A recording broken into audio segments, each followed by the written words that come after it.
Le calendrier, c'est un livre rempli d'histoires. Le 8 septembre, un jour ordinaire? Pas vraiment. Entre naissance, destruction et disparition, ce jour a marqué l'histoire. 1979, naissance d'une voix rebelle. À Doylestown, en Pennsylvanie, aux États-Unis, naît Alicia Beth Moore, que le monde connaîtra sous le nom de Pink, fille de James Moore, un vétéran du Vietnam, et de Judy Kriegel, une infirmière. Elle connaît une enfance difficile marquée par le divorce de ses parents. Artiste au caractère explosif, elle s'impose dans les années 2000 avec son mélange unique de pop, rock et soul. Avec plus de 60 millions d'albums et de 75 millions de singles vendus, 3 Grammy Awards à son actif, Pink est bien plus qu'une chanteuse. C'est une force brute, symbole d'indépendance et d'audace, hymne de liberté, performance spectaculaire, acrobatie sur scène, défenseuse des droits LGBT+, elle incarne la rébellion positive. An de grâce 70, la destruction d'un temple sacré.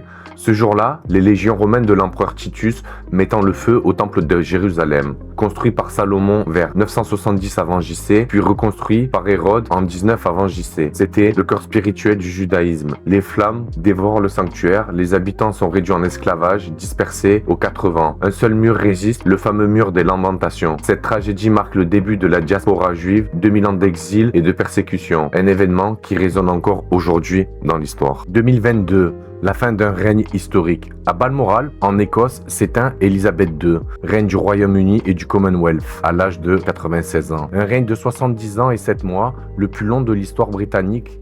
Des décennies de changements politiques et sociaux, une figure de stabilité dans un monde en perpétuelle mutation. Couronnée le 2 juin 1953 à l'âge de 27 ans, de Churchill à Internet, elle aura traversé presque un siècle en incarnant la continuité d'une monarchie moderne. Sa disparition met fin à une ère et ouvre un nouveau chapitre pour la couronne britannique avec l'avènement de Charles III. Ses funérailles d'État auront lieu le 19 septembre 2022 à l'abbaye de Westminster, suscitant une vague d'émotions mondiales. De la voix rebelle de Pink à la destruction d'un temple jusqu'au crépuscule d'un règne, le 8 septembre unit des destins où la liberté prend 1000 visages. Et toi, lequel de ces moments t'a le plus marqué? 3 histoires gravées dans le temps, chaque jour, le passé nous parle parce que...